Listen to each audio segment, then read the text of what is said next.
억지로 콜레스테롤을 줄이려고 하면 내 몸에 여러 가지 부작용과 함께 먹어도 콜레스테롤 수치가 떨어지지 않는 그런 결과를 초래하게 되는 것이죠.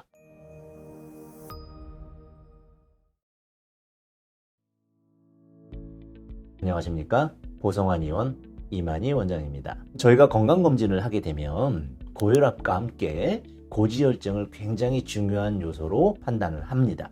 특히 고혈압이 아무리 잘 잡혀도 고지혈이 치료가 되지 않으면 잠재적으로 뇌혈관 질환이 생길 수 있는 환자군으로 분류를 합니다. 콜레스테롤이라 하면 몸에 좋은 콜레스테롤, 몸에 나쁜 콜레스테롤 이런 얘기 들어보셨죠? 고밀도 콜레스테롤과 저밀도 콜레스테롤로 구분을 하고 또 거기에 중성지방 수치까지 합쳐서 총 콜레스테롤을 계산해 냅니다. 그 과정 중에 나는 고지혈약 먹으니까 몸이 아파 이런 부작용을 호소하시거나 나는 먹는데도 고지혈 수치가 줄지를 않아 라고 하시는 분들이 있고요.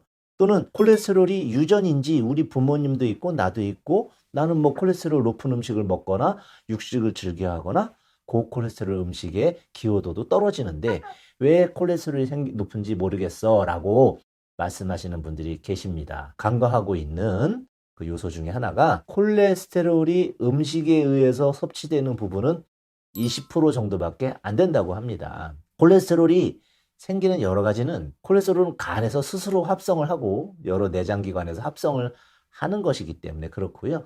콜레스테롤이 몸에 나쁜 것이냐 하면 그렇지 않습니다. 사람 몸의 세포벽을 구성하는데 가장 중요한 물질이 콜레스테롤이거든요. 그 콜레스테롤이 오히려 저콜레스테롤 혈증이 훨씬 건강에 안 좋다라고 말을 합니다. 그러면 고콜레스테롤 혈증이 왜 생기느냐? 그럼 몸에 좋은 콜레스테롤과의 차이를 알아야 됩니다. 몸에 좋은 콜레스테롤이라는 것은 혈관벽에 쌓이는 콜레스테롤을 간으로 끌고 들어오면 혈관에 쌓이지 않으니까 몸에 좋은 콜레스테롤이라고 하고요. 간에서 혈관으로 콜레스테롤을 끌고 가는 경우에는 가서 혈관에 침착을 시키게 되므로 혈관벽이 막히는 원인이 되니까 몸에 나쁜 콜레스테롤 이렇게 해서 HDL, LDL 이런 구분을 하는 거죠.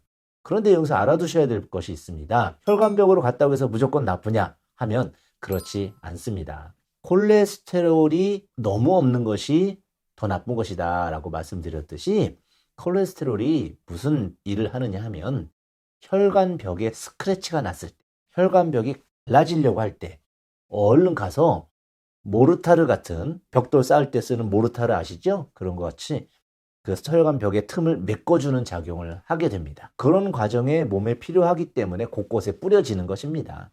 실제로는 혈관벽이 약해지는 원인, 혈압이 높다든지 혈관에 노화가 많이 됐다든지 하는 부분이 있다면 그 부분을 해결함으로써 콜레스테롤을 추가로 혈관으로 안 보내도 되겠네 하는 몸의 판단이 선다면 콜레스테롤이 저절로 떨어집니다. 이런 질환을 가지고 있는데 억지로 콜레스테롤을 줄이려고 하면 내 몸에 여러 가지 부작용과 함께 먹어도 콜레스테롤 수치가 떨어지지 않는 그런 결과를 초래하게 되는 것이죠. 그래서 콜레스테롤을 줄이는 데 역점을 두시는 것이 아니고 콜레스테롤이 생길 만한 원인을 찾는 데 중점을 둬야 합니다. 간단합니다. 콜레스테롤이 혈관으로 가니까 혈관에 문제가 있나 생각해 보는 것이죠.